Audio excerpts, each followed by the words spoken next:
ఎవరిని మోసం చేస్తున్నా? నాలుగు గోడల మధ్య నీవు చేసే చీకటి పనులు దేవుడు చూడలేదనుకుంటున్నావా? బయటకి భక్తుడిలా నటిస్తూ లోపల కుళ్ళిపోయిన శవంలా మారుతున్నావు. నీ అసలు స్వరూపం చూసి నీకైనా అసహ్యం వేయడం లేదా? విను, లేఖనం ఏం చెబుతుందో విను. కుక్క తాను కక్కిన దానికి తిరిగినట్లు మూర్ఖుడు తన మూర్ఖతను మరల చేయును. మళ్ళీ అదే పాపం, మళ్ళీ అదే అబద్ధం, మళ్ళీ అదే వ్యభిచారం. కక్కిన వాంతిని తినే కుక్కకి పదే పదే పాపం చేసే నీకు తేడా ఏముంది? నువ్వు మనిషివా లేక ఆత్మ చచ్చిపోయిన మృగానివా? నువ్వు చచ్చిపోతున్నావు. నీ ఆత్మీయ జీవితం శవంలా మారి కుళ్ళిపోతుంది. దేవుని కృపను నీవు అలుసుగా తీసుకుంటున్నావు. ఆయన ప్రేమిస్తాడు నిజమే, కానీ నీ పాపాన్ని ఆయన సహించడు.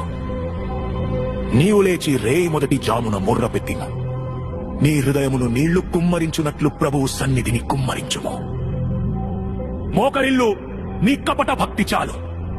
నీ పాపం వల్ల నీ ఆత్మీయ బిడ్డలు మూర్జిల్లుతున్నారు. నీ చేతులను ఆకాశం వైపు ఎత్తి క్షమాపణ అడుగు. ఇది నీ ఆత్మను బ్రతికించుకోవడానికి దేవుడు ఇస్తున్న ఆఖరి అవకాశం. శరీరం బలహీనంగా ఉందని సాకులు చెప్పకు. నీ శరీరం ముసలిదవుతుందేమో కాని నీ లోపల చచ్చిపోతున్న ఆత్మ సంగతేంటి? మా బాహ్య మనుష్యుడు నశించుచున్నా, మా అంతరంగ మనుష్యుడు దినదినము నూతన పరచబడుచున్నాడు.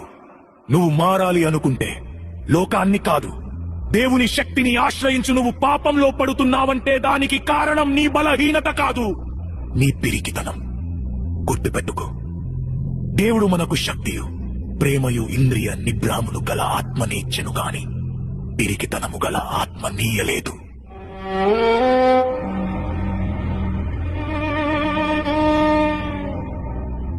నీకు దేవుడిచ్చింది సైతానును ఎదిరించే శక్తి, నీ ఇంద్రియాలను కంట్రోల్ చేసే నిగ్రహం. ఆ పిరికితనాన్ని వదిలిపెట్టు. కుక్కల వాంతి దగ్గరకు వెళ్లడం మానే. ఇప్పటికైనా బుద్ధి తెచ్చుకుంటావా లేక ఆ మూర్ఖత్వంలోనే పడిచ్చేస్తావా? దేవుని తీర్పు నీ తలుపు తడుతుంది. సమయం మించిపోక ముందే మేలుకో. జాగ్రత్త.